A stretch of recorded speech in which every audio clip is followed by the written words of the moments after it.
욥기 37장. 이로 말미암아 내 마음이 떨며 그 자리에서 흔들렸도다. 하나님의 음성 곧 그의 입에서 나오는 소리를 똑똑히 들으라. 그 소리를 천하에 펼치시며 번갯불을 땅끝까지 이르게 하시고 그 위에 음성을 발하시며 그의 위엄찬 소리로 천둥을 치시며 그 음성이 들릴 때에 번개를 멈추게 아니하시느니라. 하나님은 놀라운 음성을 내시며 우리가 헤아릴 수 없는 큰 일을 행하시느니라. 눈을 명하여 땅에 내리라 하시며 적은 비와 큰 비도 내리게 명하시느니라. 그가 모든 사람의 손에 표를 주시어 모든 사람이 그가 지으신 것을 알게 하려 하심이라.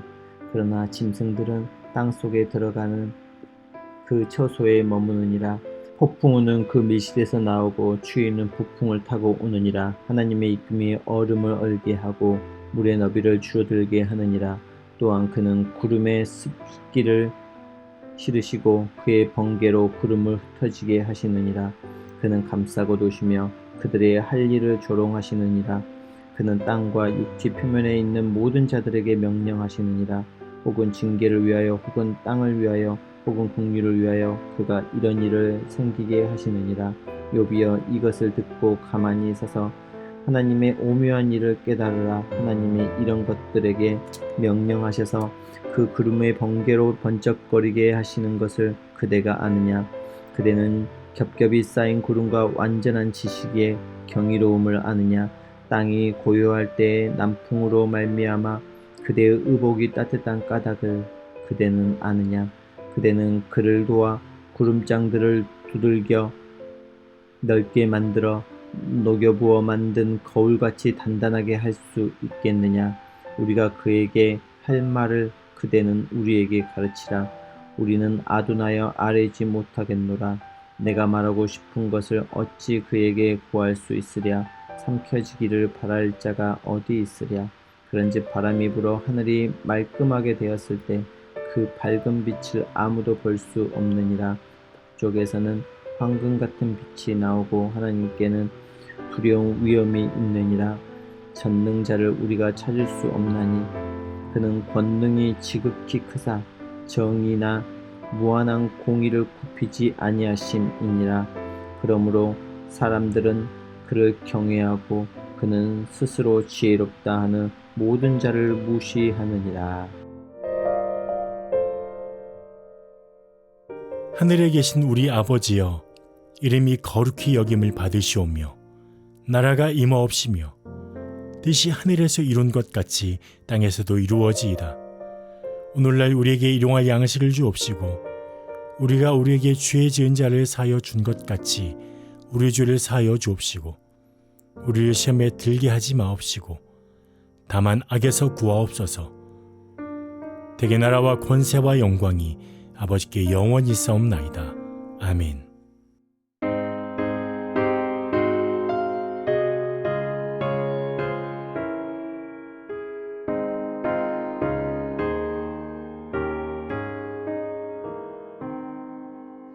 구주를 생각만 해도 이렇게 족하듯 주 얼굴 배울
오늘 우리에게 주시는 하나님의 말씀은 다니엘 1장 8절에서 9절 말씀입니다. 다니엘은 뜻을 정하여 왕의 음식과 그가 마시는 포도주로 자기를 더럽히지 아니하리라 하고 자기를 더럽히지 아니하도록 환관장에게 구하니 하나님이 다니엘로 하여금 환관장에게 은혜와 긍휼을 얻게 하신지라. 아멘. 우리가 숲을 보면 치열한 생존 경쟁을 하고 있다 이렇게 여겨지기가 쉽지 않습니다. 하지만 자연 환경 속에서 숲에 있는 나무들 서로 치열하게 경쟁하고 있습니다. 울창한 숲에서는 나무가 위로 빨리빨리 곧게 자랍니다. 왜냐하면 햇볕을 받아야 되기 때문이죠. 하지만 듬성듬성한 숲에서는 나무는 옆으로 자라죠. 가지를 넓게 펼칩니다. 근데 이 나무들 중에 아주 키가 작고 볼품없는 나무가 있습니다. 국수나무라고 합니다. 이 특이한 이름을 가진 나무는 키도 작고 가지도 가늘고 잎도 작습니다. 하지만 엄연한 나무입니다. 선천적으로 키가 작게 태어나서 이 햇볕을 받기가 충분하지가 않습니다. 이런 경쟁 조건 속에서 국수나무는 어떻게 살아남을 수 있을까요? 생존 조건을 어떻게 확보할 수 있을까요? 이 나무 줄기 속에는 말랑말랑한 물질이 채워져 있다고 합니다. 그래서 송곳 같은 것으로 이것을 밀어내면 국수가락처럼 뽑아져 나온다 그래서 이름이 국수나무입니다. 이 스펀지같이 말랑말랑한 물질 때문에 국수나무의 줄기는 유연합니다. 그리고 이 줄기가 잘 구부러지죠. 이 줄기는 단단한 곳에서 꼿꼿하게 성장해서 위로 하늘을 향해 펼치는 것이 아니라 구부러져 이렇게 흘러내리게 됩니다. 이게 설상가상이 아닐 수 없죠. 하지만 이런 특성을 이용해서 자신의 생존을 이어갑니다. 바로 움직이는 건데요. 국수나무가 어느 정도 키가 자라게 되면 자연스럽게 이렇게 가지가 구부러지게 됩니다. 그러면 땅에 닿게 되죠. 그리고 거기에 뿌리를 내립니다. 그리고 또 거기서 성장을 하게 되죠. 그리고 자라면 또 어느 정도 자라면 구부러지죠. 그러면서 점점 햇볕이 있는 곳, 빛을 향해서 이렇게 움직이게 되는 겁니다. 자신의 생존을 위해서 움직이는 국수나무처럼 우리가 믿음이 없는 세대, 믿음이 부인되는 세대를 살아가는 우리에게도 이런 생존 전략이 필요합니다. 우리의 생존 전략에 대해서 이 다니엘서를 통해서 깨닫기 원합니다.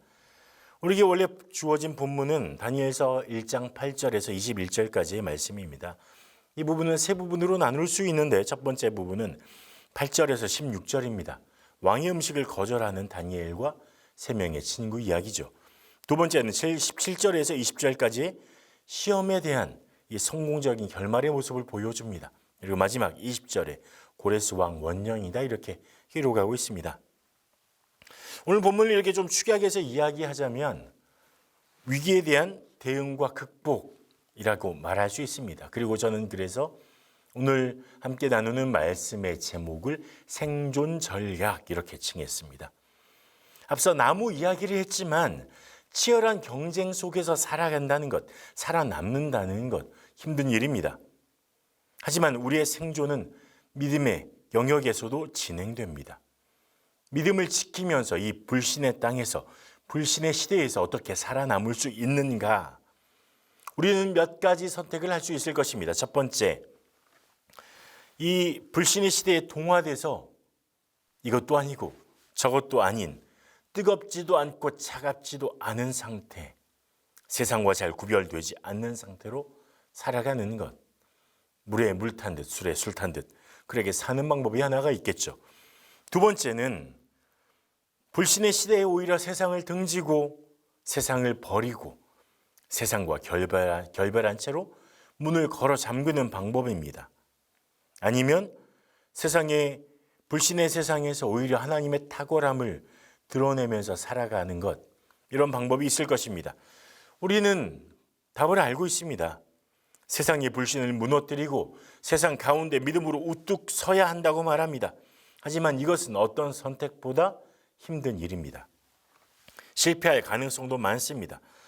차라리 문을 걸어 잠그고 불신의 세상과 소통을 끊고 또 교회 안에서만 살면 이게 훨씬 수월하고 편하겠죠. 그런데 하나님은 우리를 세상 가운데 놓아두셨습니다.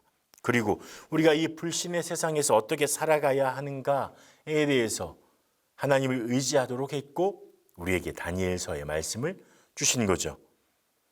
오늘 본문을 중심으로 우리 신앙의 생존 전략을 세 가지로 생각해 볼 수 있을 것 같습니다. 첫 번째, 거룩함을 구하는 것입니다. 8절에 보면 다니엘은 뜻을 정하여 왕의 음식과 그가 마시는 포도주로 자기를 더럽히지 아니하리라 하고 자기를 더럽히지 아니하도록 환관장에게 구하니라고 말합니다. 첫 번째, 뜻을 정했다고 합니다. 뜻이란 말은 히브리어 원어에 보면 마음이란 이 뜻이 포함이 되어 있습니다. 이건 단순히 어떤 내면에 있는 생각이 아니라 전 인격적인 것을 의미하죠. 삶에서 이루어지는 이 다양한 이성 그리고 감정, 의지 모든 요소가 포함되어 있는 것이 이 뜻이란 말의 뜻입니다. 다니엘은 마음을 정했습니다. 뜻을 정했습니다. 결정한 것이죠. 무엇을 결정했습니까? 바로 왕의 음식과 포도주로 자기를 더럽히지 않겠다. 이 더럽다라는 말은 조금 강한 부정의 의미를 가지고 있어요. 특히 종교 의례에서 보면 더러운 상태, 그러니까 종교적으로 더러운 상태를 이야기하고 또한 절대적으로 부정한 상태를 이야기하는 것이 바로 이 더럽다라는 표현입니다. 무엇이 다니엘과 그 친구들을 더럽게 했습니까? 왕이 주는 음식, 포도주였습니다. 지금 바벨론에 잡혀간 포로로 잡혀간 상황입니다. 느부갓네살 왕이 지정해 주는 음식물을 거절하기에는 힘든 상황입니다. 아니 불가능에 가까운 상황이죠. 그런데 다니엘과 친구들은 4절에서 보는 것처럼 금이 없고 용모가 아름답고 지혜와 지식이 있는 젊은이들 속에 속해 있습니다. 그래서 왕의 특별 관리 대상에 있는 거죠. 그리고 왕은 자신의 신하로 키우기 위해서 이들을 사관생도처럼 사관학교처럼 운영을 하게 됩니다. 어떻게 보면 굉장히 특별한 기회를 잡은 겁니다. 강대한 나라 바벨론에서 특별 관리를 받고 왕국의 신하가 될 수 있는 기회를 가진다. 얼마나 특별합니까? 그런데 여기서 다니엘은 뜻을 정합니다. 나의 왕은 하나님이시다. 나는 하나님께 속한 사람이다. 왕의 음식과 내 믿음을 바꾸지 않겠다. 이것이 뜻을 정한 다니엘과 또 친구들의 결단입니다. 이것은 단순히 식생활의 문제가 아니에요. 바울은 고린도전서 8장과 10장에서 우상에게 바쳐진 음식물 자체가 우리의 믿음을 해하는 것이 아니라고 말해주고 있습니다. 단지 믿음이 있는 사람이 이 우상에게 바쳐진 음식물을 먹었을 때 믿음이 연약한 사람이 그걸 보고 시험에 들 수 있기 때문에 주의해야 한다. 오히려 다른 사람을 사랑하는 마음으로 이것을 거절할 줄 알아야 한다. 이렇게 이야기하고 있죠. 그러면 다니엘이 왕의 음식을 거절한 의미가 뭘까요? 느부갓네살 왕은 이스라엘 청년들이 여호와 신앙을 버리고 바벨론 문화에 동화되기를 원했습니다. 이 신앙의 정체성을 바꿀 수 있는 여러 가지 도구가 있겠지만 그 중에 하나는 율법의 규례를 무너뜨리는 것이었습니다. 이 음식은 여호와의 신앙을 무너뜨리는 중요한 키의 역할을 하게 됩니다. 그래서 선택이 되었을 거라고 봅니다. 왕이 주는 단순한 하사품의 의미를 넘어서서 음식이 일상생활에서 가장 중요한 부분 중에 하나이고 삶을 살기 위해서 반드시 음식이 필요하고 섭취를 해야 하는데 그런데 먹을 수 있는 음식이 왕이 주는 음식이고 그것은 하나님의 율법과 대치되는 상태다. 전략적인 것입니다. 느부갓네살 왕의 전략이라고 볼 수 있는 것입니다. 댐에서 돌 하나 빼내는 것 많이 어렵지 않습니다. 댐을 무너뜨리는 것보다 한꺼번에 무너뜨리는 것보다 쉽죠. 하지만 그 빼낸 돌 하나가 쉽게 댐을 무너뜨리는 단초가 됩니다. 율법 준수에 대한 마음 하나를 음식을 통해서 무너뜨리게 되면 그 하나 무너진 것이 이후에 다른 여호와 신앙과 멀어지고 하나님의 신앙에서 하나님을 바라보는 믿음에서 멀어지게 하는 그런 역할을 할 수 있게 된다는 것입니다. 그래서 이 첫 열쇠 음식은 일상적이면서도 필수 불가결한 요소로 선택되었다고 봐야 하는 것이 옳겠죠. 다니엘은 율법에서 벗어나는 이 시험, 이 첫 번째 시험, 그것을 거절했습니다. 야, 여기서 무너지면 다른 것도 다 무너지겠구나. 그래서 거룩함을 지키기 위해서 거절을 결단한 것입니다. 바늘도둑이 소도둑 되는 이유 무엇입니까? 처음이 어렵지 한두 번 하다 보면 쉬워진다는 것입니다. 하나님의 법에서 벗어나는 것 마찬가지입니다. 처음엔 죄책감이 격하게 밀려오죠. 우리가 죄를 지었을 때 처음엔 죄책감에 사로잡힙니다. 하지만 점차 익숙해지게 되죠. 나중에는 죄를 지어도 별로 죄책감이 들지 않습니다.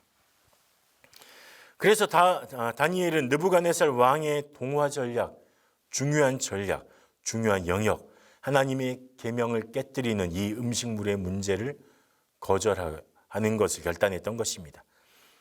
뜻을 정하는 자, 하나님께 마음을 정하는 자, 거룩함을 추구하는 자, 그런 자에게 하나님은 이제 긍휼함을 베푸십니다. 첫 번째 전략은 거룩함을 결단하는 것입니다. 생존 전략의 두 번째 영역 무엇입니까? 지혜가 있어야 된다는 거예요. 지혜. 다른 말로 표현하면 눈치가 있어야 됩니다. 그리고 지혜롭게 말할 수 있어야 한다는 것이죠. 우리가 우리의 믿음을 지킨다고 말을 함부로 해서는 안 됩니다. 우리가 사는 세계는 불신앙의 세계, 불신앙의 시대입니다. 하나님을 모르거나 부인하는 세계죠. 그래서 우리만의 방식으로 표현하면 우리의 결단을 너무 우리 표현 방식으로만 하면 오해를 불러일으키기 쉽습니다. 지혜로운 사람은 지혜롭게 설명해요. 자세하게, 그리고 상대방이 알아들을 수 있게 설명해 줍니다. 생존이 그런 겁니다. 다니엘은 이 왕의 음식이 우리의 믿음을 더럽히니 우리는 먹을 수 없습니다. 나는 단호하게 거절합니다. 라고 황관장에게 결단을 그렇게 이야기하지 않았어요. 과격하게 표현하지 않았습니다. 말이 아가 다르고 어가 다릅니다. 다니엘은 자신의 결단을 환관장에게 정중하고 간절하게 요청하고 부탁했습니다. 저는 이것을 먹지 않겠습니다. 단호하지만 그것은 굉장히 정중한 언어였을 것으로 기대가 되고 사료가 됩니다. 이 다니엘의 말에 설득력이 있었을 뿐만 아니라 정중함이 담겨 있었고 간절함이 묻어 있었을 것입니다. 이 땅에서 우리가 또한 이런 지혜로운 말을 가져야 합니다. 우리가 우리의 믿음의 표현을 하고 우리의 신앙의 결단을 표현하고 또 다른 사람에게 하나님의 거룩하심을 표현할 때 이런 지혜가 있어야 한다는 거예요. 우리의 말로만 하면, 우리의 결단을 그냥 단순하게 표현하면 사람들은 이해하지 못합니다. 오히려 반감을 가지게 되죠. 복음을 전할 수 있는 기회들을 잃어버리게 될지도 모릅니다. 우리의 믿음을 표현하고 우리의 믿음의 결단을 실행시킬 수 있는 지혜, 그것들을 가능하게 하는 지혜가 필요합니다. 그래서 특별히 우리 입술의 지혜가 필요합니다. 우리의 말은 사람의 마음의 문을 열기도 하고 닫기도 하니까요. 그래서 우리의 말에 하나님의 지혜가 있어야 합니다. 이것이 생존 전략의 두 번째 방법입니다. 마지막 전략, 믿음을 통한 실력을 갖추는 것입니다. 실력이 있어야 합니다. 믿음은 말만 달고 말만 한다고 진짜 믿음이 아닙니다. 말은 실력을 동반해서 말을 증명하는 데까지 가야 하는 것이죠. 다니엘서 1장 19절 20절에 보면 왕이 그들과 말하여 보매 무리 중에 다니엘과 하나니와 미사엘과 아사랴와 같은 자가 없으므로 그들을 왕 앞에 서게 하고 왕이 그들에게 모든 일을 묻는 중에 그 지혜와 총명이 온 나라 박수와 술객보다 10배나 나은 줄을 아니라. 하나님의 백성으로 거룩함을 유지하기로 결단한 다니엘과 이 친구들은, 하나니아, 미사엘, 아사랴, 이 친구들은 지혜를 가지고 있었습니다. 17절에 보면 하나님이 내 소년에게 학문을 주시고라고 말하고 있는 걸 보면 하나님께서 이들에게 특별한 지혜를, 하나님의 지식을 부어주셨습니다. 그것이 분명합니다. 다니엘과 동료들은 하나님의 특별한 부어주신 은사를 받았습니다. 그리고 갈대아 학문에도 능통했습니다. 하나님께서 은사를 주셨다고 다니엘 그리고 이 친구들이 아무런 노력을 하지 않았다는 식으로 생각하면 안 됩니다. 그런 것들은 위험합니다.